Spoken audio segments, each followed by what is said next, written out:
হ্যাঁ যাও। তুমি? হ্যাঁ মই। তুমি রিকশা চালাও? আপনার কোনো সমস্যা? এই খবরদার আমার সাথে ফাইজলামি করবে না। আপনি কেডা? আমি কেডা মানে আমি তোমার বউ। আপনি কি বলতেছেন? আপনি মোর বউ মানে? মোর বউ তো আমি না। সবুজ কি বলছো তুমি? এগুলো তোমার কি মাথা খারাপ হয়ে গেছে? মোর নাম তো লাল। আপনি রঙে বল করছেন। ওই লাল মিয়া। আপনার চেহারা হুবহু আমার স্বামী সবুজের মতো। ম্যাডাম, এই দুনিয়ার এক চেহারা 7 জন মানুষ আছে। এর লিগেই আপনার স্বামীর সাথে মোর চেহারা মিলে গেছে। মুই আপনার স্বামী না। এই, আপনি তো স্বার্থের। কি বলতেছেন? ওই 60 কোন কি বলছেন? আমার স্বামীর বুকের মধ্যে একটা জন্মদাগ আছে। সেই দাগ যদি আপনার বুকের মধ্যে না থাকে তাহলে আমি বিশ্বাস করে নেব আপনি আমার স্বামী না। ওই দুটা বেগানা নারীর সামনে আমি মোর 60 খুলতে পারবো না। তুই খুলবি, তোর বাপ শার্ট খুলবো। খাওয়া তারপরে ধরবেন না। দোস্ত, কালো দাগ তো সত্যি সত্যিই আছে। ধরা যখন পড়ে গেছি আর মিথ্যা কথা বলবো না শান্তি। আমি লাল মিয়া না, আমি সবুজ তোমার স্বামী। আমার চাকরি চলে গেছে তো তাই রিক্সা চালাইতেছিলাম। শান্তি, দুনিয়াতে রিক্সা চালাতে শান্তি নাই। পালাস না কেন?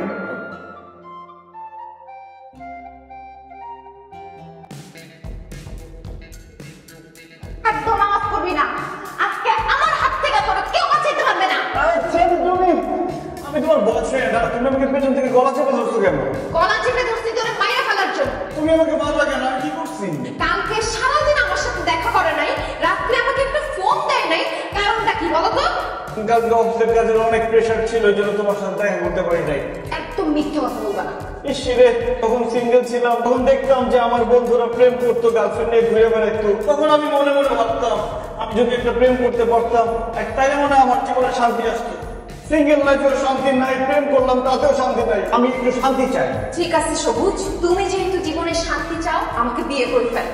তোমাকে বিয়ে করলে শান্তি পাবো? অবশ্যই, কারণ বিয়ের পর তুমি আমার সামনে থাকবা, আমি তোমার সামনে থাকবো। তুমি যখন কল করবা আমি তখন একদম চিল্লাপাল্লা করবো না। আর যখন নিজ হাতে রান্না করবো, বিয়ের 1 বছর পর একটা বাচ্চা নিয়ে নিব। জীবনে শান্তি আর শান্তি। আসলেই তো, বিয়ে করলে তো সব শান্তি। আমি এত বোকা কেন? একদিন বিয়ে করলাম না কেন? আজকে আব্বা আমার সাথে কথা বলবো, বিয়ের দিন তারিখ ঠিক করে ফেলবো। কি ব্যাপার শান্তি? বাসর ঘরে নতুন বউ খাটে বসে থাকবে ঘুমটা দিয়ে, তুমি খাটে না বসে এখানে দাঁড়ায় আসবে? তারা থাকবো না তো কি করবো? এই বাসর ঘর সাজানো আমার একদম পছন্দ হয় না। কোন গাধার বাচ্চা এই বাসর ঘর সাজাইছে? গাধা না বৌমা, এই বাসা সাজিয়েছে একটা গাধি। মানে বাসর ঘরটা আমি সাজিয়েছি বৌমা। মা হচ্ছে কি, শান্তি আসলে জানতো না এই বাসর ঘর তুমি সাজাইছো। যদি জানতো তুমি সাজাইছো তাহলে গাধা গাধি কোনোটাই বলতো না, ঠিক না? এতে মনে করা করে কি আছে? আচ্ছা দেখ, ওইসব আলাপ সালাপ বাদ। ও বৌমা, আমাদের বাড়িটা কেমন লাগলো সেইটা বলো। এইটা কোনো বাসা হইলো? এইরকম একটা বাসার মধ্যে আপনারা থাকেন কেমনে বলেন তো? এর থেকে তো আমাদের বাসার ছাদের উপরে কবুতরের বাসা অনেক সুন্দর। অশুভ, তোর এই বাসা থাকার দরকার নাই। শ্বশুর বাড়িতে গিয়ে কবুতরের বাসায় থাক। কি বলো? ও খুব মজা করতে পছন্দ করে, এই জন্য কথাটা মজা করে বলছে। আমি সিরিয়াসলি বলছি, এই বাসা আমার একদম পছন্দ হয়। এই, তোমাদের বাসায় এসি নাই কেন? আমি তো এসি ছাড়া ঘুমাইতে পারবো না, অলরেডি ঘামতেছি। তুমি এসি ছাড়া ঘুমাইতে পারো না? তোমার আব্বা তোমার সাথে করে একটা এসি দিয়ে দিতে পারলো না? আপনার ছেলে আমার মতো একটা বউ পাইছে, এটা তার 7 জন্মের কপা। কেন গো বৌমা, তুমি কি সোনার ডিম পাড়া হাঁস? শোনো বৌমা, তোমার যদি আমার ছেলের সাথে সংসার করতে হয় এই বাড়িতেই তোমাকে থাকতে হবে। এই বাসায় আমি থাকবো না।